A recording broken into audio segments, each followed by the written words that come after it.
Assalamualaikum warahmatullahi wabarakatuh. Kami dari kelompok 8 akan mempresentasikan materi mengenai permasalahan anak usia dini dalam pengembangan bahasa dan bicara. Adapun ruang lingkup pembahasannya, yang pertama, definisi bahasa dan bicara pada anak usia dini.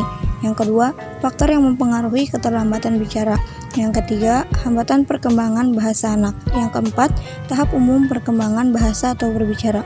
Dan yang kelima, upaya pengembangan bahasa dan berbicara. Assalamualaikum warahmatullahi wabarakatuh. Perkenalkan, nama saya Syafiqah Yutanur dengan NIM 201260019. Di sini saya akan menjelaskan pengertian kemampuan berbicara dan faktor-faktor yang dapat mempengaruhi anak dalam berbicara. Yang pertama adalah kemampuan berbicara. Pengertiannya adalah, menurut Barzun tahun 2009, kemampuan berbicara yang dikembangkan dalam berbicara itu ada banyak ya. Jadi pertama adalah ucapan, kemudian lafal, kemudian kalimat yang sederhana, dan ketepatan dan pemahaman yang baik. Pembahasan selanjutnya adalah faktor-faktor yang dapat mempengaruhi anak dalam berbicara. Faktor yang pertama adalah umur anak, kemudian fisik anak, fisik yang matang pada anak usia dini, kemudian pengalaman, kebutuhan yang bertambah. Nah, itu juga salah satunya ya. Yang kedua adalah kondisi lingkungan. Faktor yang ketiga adalah kecerdasan anak.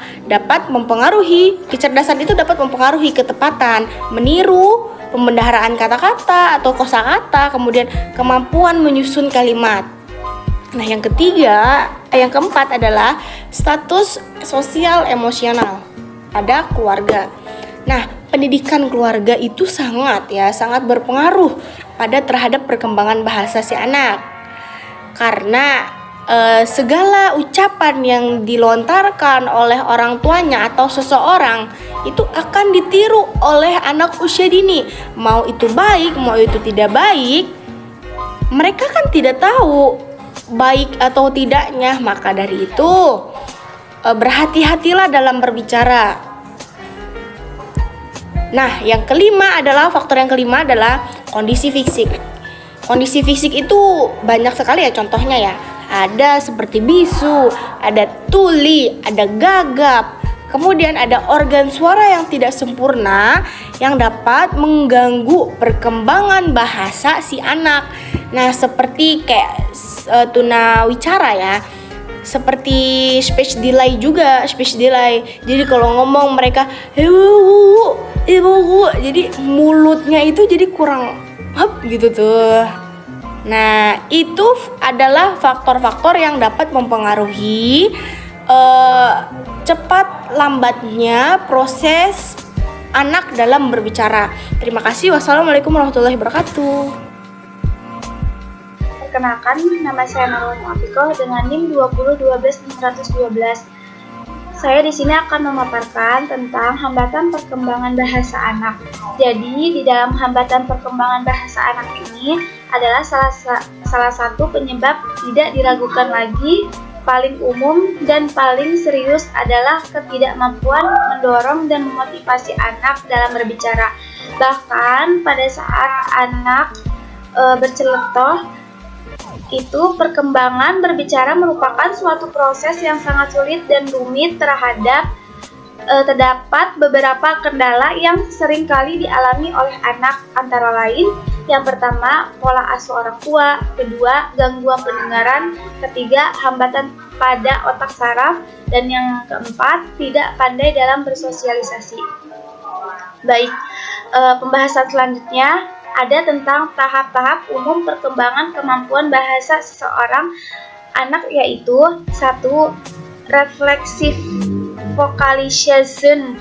Pada tahap ini hanyalah aktivitas yang masih bersifat refleks, seperti tangisan suara yang diproduksi beberapa tidak disadari oleh anak. Yang kedua, babbling. Bisa disebut dengan masa anak mengoceh.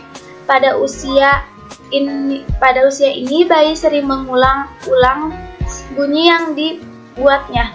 Yang ketiga, ada laling disebut juga tahap jargon.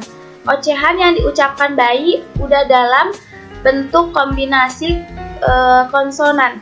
Yang keempat ada ekolalia. Pada tahap ini anak cenderung meniru tanpa mengubah apa yang dikatakan padanya. Yang terakhir ada true speech, yaitu berbicara yang sudah benar. Tahap ini mengawali tahap perkembangan yang benar. Sekian pemaparan dari saya, kurang lebihnya mohon maaf. Wabillahi taufiq wal hidayah. Wassalamualaikum warahmatullahi wabarakatuh.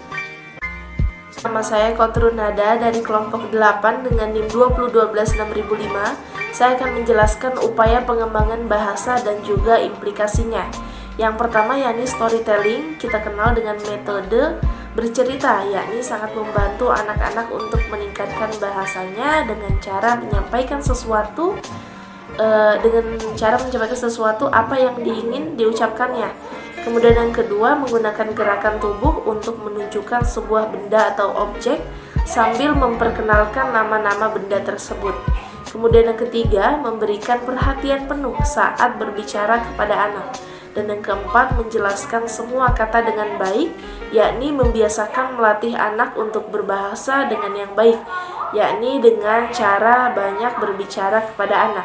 Dan yang terakhir, yang kelima, yakni melatih dengan sajak dan lagu, atau bisa juga bercerita bersajak, puisi, kemudian cerita dengan lagu juga dapat melatih anak dalam berbicara.